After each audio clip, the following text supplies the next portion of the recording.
నందు ప్రియులకు యేసుక్రీస్తు నామములు శుభములు తెలియచేయుచున్నాం. ఈ దినము హెబ్రోన్ క్యాలెండర్ వాగ్దానము ఆత్మ సంబంధమైన ప్రతి ఆశీర్వాదమును మనకు అనుగ్రహించను. ఎఫెసీ 1వ అధ్యాయము 3వ చరణంలో అపోస్తలుడైన పౌలు గారు ఎఫెసీలో ఉన్న సంఘానికి ఈ మాటలు ఉద్దేశించి వ్రాస్తూ ఉంటున్నాడు. ఆత్మ సంబంధమైన ప్రతి ఆశీర్వాదము పరలోకం నుండి తండ్రి అయిన దేవుని యొద్ద నుండి మనకు అనుగ్రహించబడుతుందని దైవజనుడి ద్వారా దేవుడు మనకు తెలియజేస్తున్నాడు.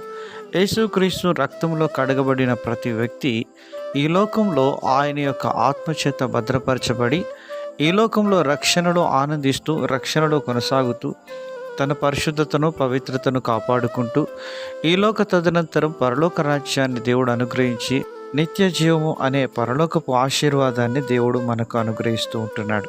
ప్రియమైనటువంటి దేవుని ప్రజలారా, ఆశీర్వాదం అనగానే కేవలం భౌతిక సంబంధమైనటువంటి వాటిని మనము ఊహించుకునే వారంగా ఉంటాం. కానీ దేవుని వాక్యంలో ఆత్మ సంబంధమైన ప్రతి ఆశీర్వాదం అని దేవుడు సెలవిస్తున్నాడు. మన పితరుడైనటువంటి యాకోబు దైవజనుడు కూడా తన జీవితంలో ఎంతగానో సమృద్ధిగా తాను సంపాదించుకున్నప్పటికీ ఆయన తన జీవితంలో దేవుని ఆశీర్వాదం కొరకు యబ్బోకు రేవు దగ్గర రాత్రంతా పెనుగులాడినటువంటి సందర్భాన్ని ఆదికాండం 32వ అధ్యాయం 26వ వచనంలో దేవుడు తెలియజేస్తున్నాడు. ఆయన తెల్లవారుచున్నది గనుక నన్ను పోనిమ్మనగా అతడు నీవు నన్ను ఆశీర్వదించితేనే గాని నిన్ను పోనీయనను. చూడండి ప్రియులారా, ఒకని కలిమి విస్తరించుట వాని జీవమునకు మూలము కాదు అని దేవుని వాక్యం సెలవిస్తూ ఉంటున్నది.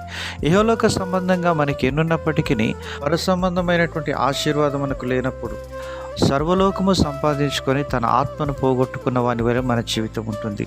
ప్రియమైనటువంటి దేవుని ప్రజలారా, మన పితరుడైనటువంటి అబ్రహాము ఆదికాండం 12వ అధ్యాయం 2వ వచనంలో చూపినటువంటి ఆ యొక్క విధేయతను నా జీవితంలో చూపించినప్పుడు ఆ నిత్యమైనటువంటి ఆశీర్వాదాన్ని మనం పొందుకునే వారంగా ఉంటాం.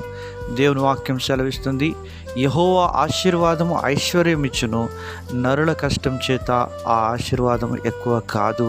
ప్రియమైనటువంటి దేవుని ప్రజలారా, ఆశీర్వాదం ఏ రీతిగా వస్తుంది?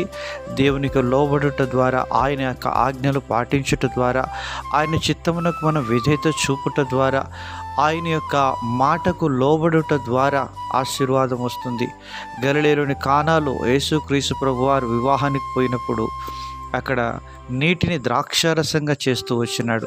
వారు లోబడుట ద్వారా, సమర్పించుకొనుట ద్వారా, విధేయత చూపుట ద్వారా, కనిపెట్టుట ద్వారా ప్రియమైనటువంటి దేవుని ప్రజలారా ఆశీర్వాదం పొందుకుంటూ వచ్చినారు. అనేకులకు ఆశీర్వాదకరంగా ఉంటూ వచ్చినట్లుగా మనం చూస్తూ ఉంటున్నాం.